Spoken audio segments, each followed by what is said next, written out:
में एक गांव है वहां पर मेरा गांव है, मेरा ननिहाल है। तो दोस्तों, आज से लगभग 9-10 साल पहले मेरे गांव में एक फंक्शन था और उस फंक्शन में मेरे लगभग सभी रिश्तेदार आए थे और उस फंक्शन में ही मेरे वो मौसी का लड़का भी आया था।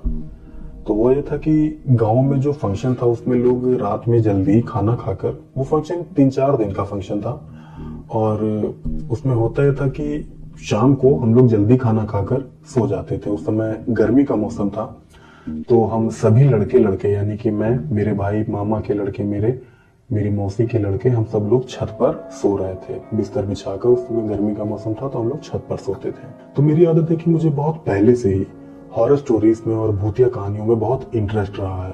तो अच्छा, मैं ये भी जानता हूँ कि जो गांव के लोग हैं उनके साथ ये घटनाएं ज्यादा होती हैं, इसलिए मैंने अपने मामा के लड़कों से और मौसी के लड़कों से कहा कि तुम लोग भाई लोग, तुम लोग गांव के रहने वाले हो, तुम लोग खेत की रखवाली भी करने जाते हो, बागों की रखवाली करने जाते हो, क्या तुमने कभी भूत देखा है? तो मेरी इस बात पर मेरे जो मामा के लड़के थे वो तो थोड़ा डर गए। उन्होंने कहा कि देखो, रात में ये सब बातें नहीं करनी चाहिए, इसके बारे में सुबह तुमको बताएंगे।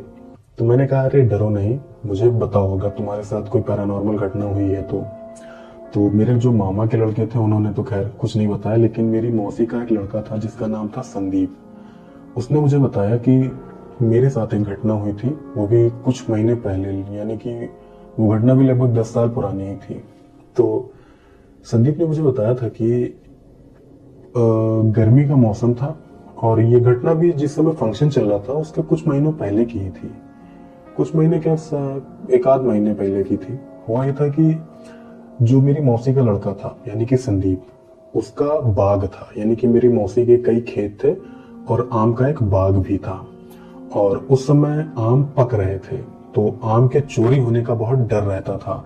इसलिए बाग की रखवाली के लिए मेरी मौसी का लड़का रात में बाग में ही सोता था। तो बात यह है कि संदीप के सोने के लिए बाग में ही एक चारपाई पड़ी थी। आपको बता दूं कि खटिया कहते हैं हम लोग उसे, खटिया पड़ी थी जो कि रस्सी की बनी होती है। अगर आप उस पर बिना कुछ बिछाए लेट जाए तो वो रस्सियां, खटिया की सारी रस्सियां आपके पीठ पर छप जाएंगी।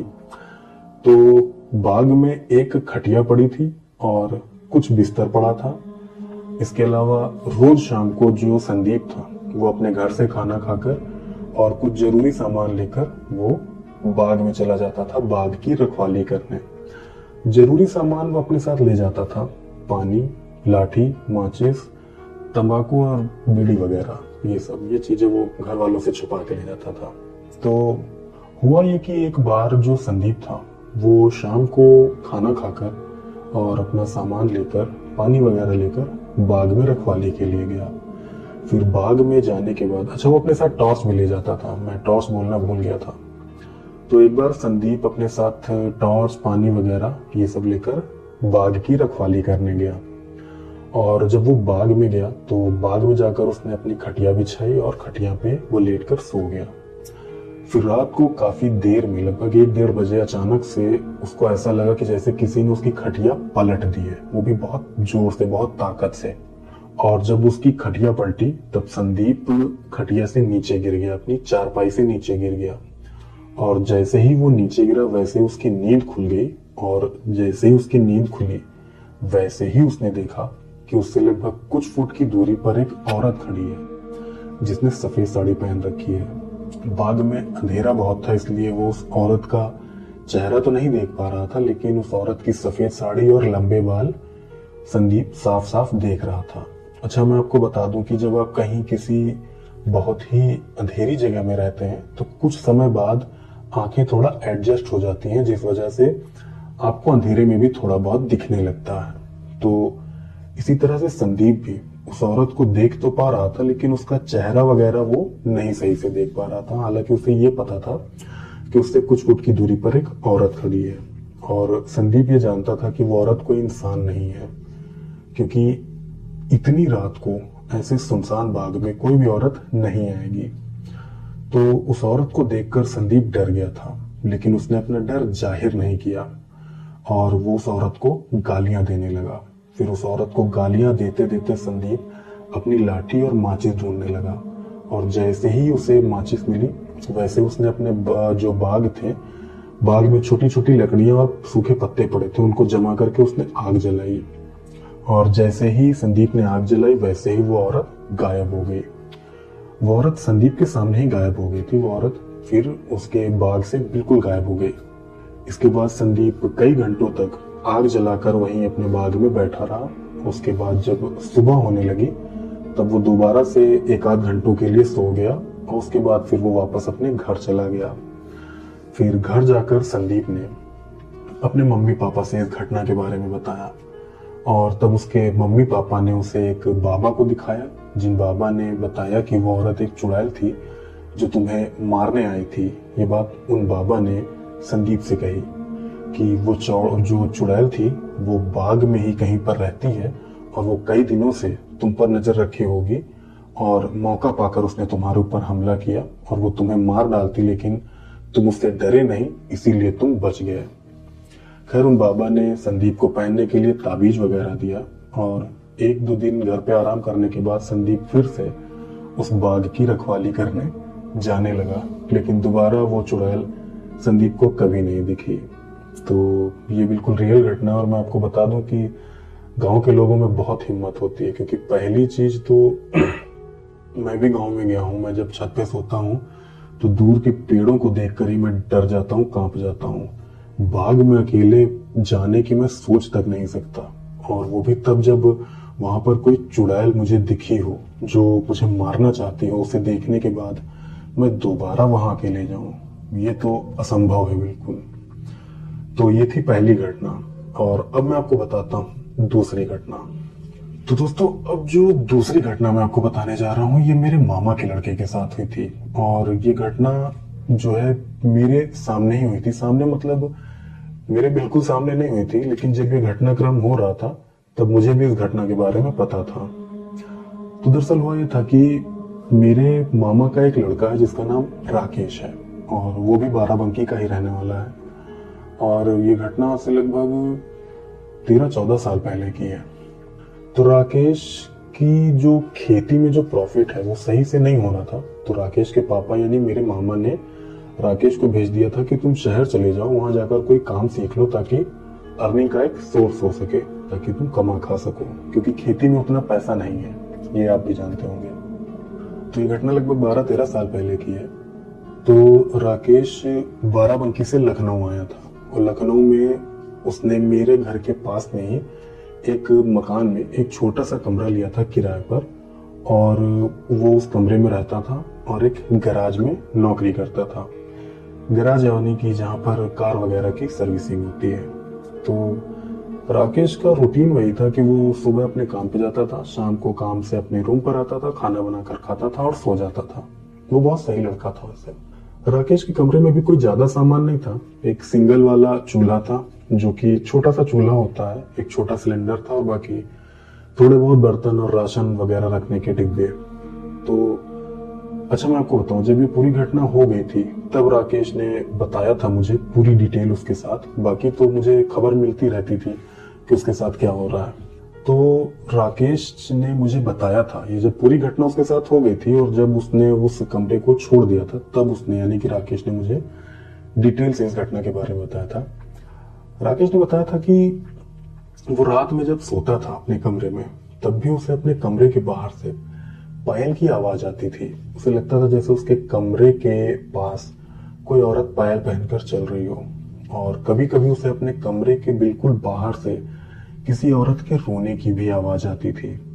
उन आवाजों को सुनकर राकेश घबरा तो जाता था, लेकिन वो ज्यादा डरता नहीं था क्योंकि वो गांव का था और उसके साथ पहले भी कई पैरानॉर्मल घटनाएं हो चुकी थी। तो वो ये चीज जानता था कि इन चीजों से डरना नहीं चाहिए और इनको छेड़ना नहीं चाहिए। अगर आप ये दो काम करते हैं तो लगभग ज्यादा चांसेस इस चीज के हैं कि ये चीजें आपको परेशान नहीं करेंगी। तो राकेश इन चीजों को नजरअंदाज कर देता था। लेकिन एक बार ऐसा हुआ कि राकेश काम से अपने कमरे पे गया और खाना वाना बनाकर वो खाकर सो गया और उसके बाद लगभग रात को वही 1-1:30 बजे उसके साथ एक ऐसी घटना हुई जिसके बाद उसने उस कमरे को ही खाली कर दिया। दरअसल हुआ ये कि जब राकेश अपने कमरे में सो रहा था, जिस दिन ये घटना हुई थी मैं उस दिन की बात बता रहा हूँ। राकेश अपने कमरे में आराम से सो रहा था। अच्छा, मैं आपको पूरी डिटेल से बताता हूँ।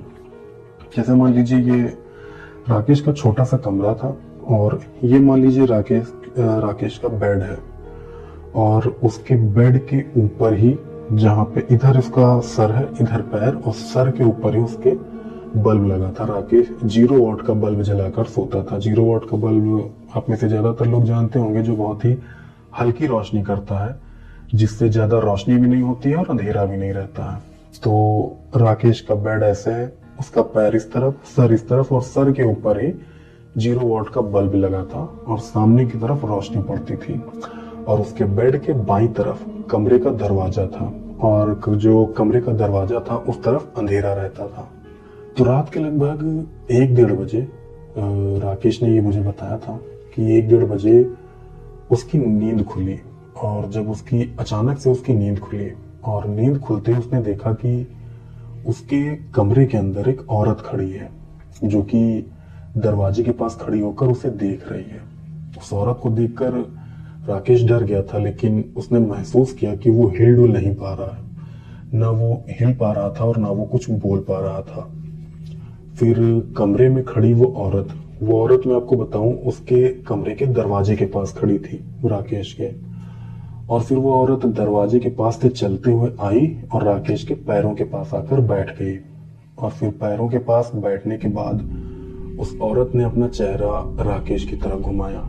और जैसे ही उस औरत ने राकेश की तरफ अपना चेहरा घुमाया, वैसे ही राकेश ने देखा कि उस औरत का चेहरा बिल्कुल जला हुआ है।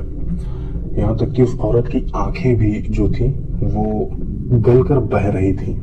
उस औरत का चेहरा बहुत भयानक था और उसे देखकर राकेश बहुत डर गया था।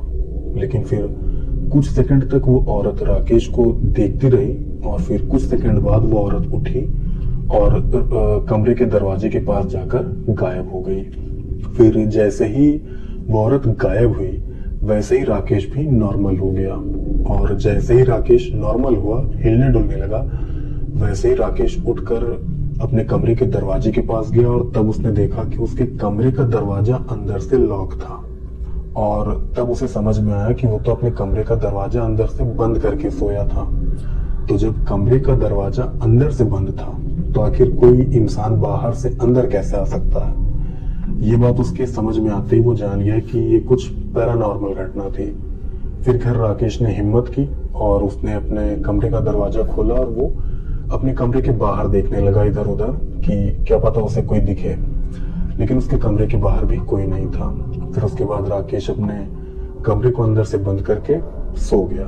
और उसके बाद अगली सुबह उसे बहुत तेज बुखार आया और वो जानता था कि उसके साथ ये एक पैरानॉर्मल घटना हुई है और उस घटना के असर की वजह से उसे बुखार आया है। इसके बाद राकेश उसी दिन वापस अपने गांव चला गया, यानी कि बाराबंकी चला गया। वहां जाकर उसने एक बाबा को दिखाया, झाड़ फूंक कराई और झाड़ फूंक कराने के बाद राकेश फिर से ठीक हो गया।